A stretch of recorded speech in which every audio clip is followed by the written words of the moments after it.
Good evening, my babies. Reading a Filipino book. The title is Pagong at si Machin. Pagong, okay. Okay.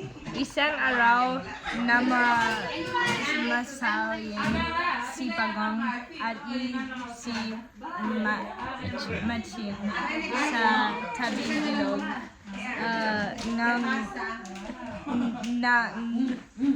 makita ing Machin ang isang nalagkutang na puno ing saging. Tignan mo, Pagong, sabi ing Machin. Ito inuro ing puno ing saging. Anin ang langit. Pagong Tumala matagkay si Machin, kaibagan mo na bulag ka.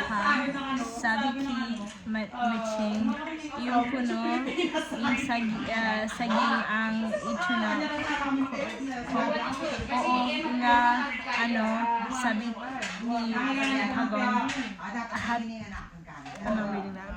Oh, one day, Pagong and Machin were walking down the river with Machin pulling banana tree. Look at that, Pagong, Machin said. He's pointing at the banana tree. With the sky, Pagong asked. Oh, there Machin is laughed a out loud.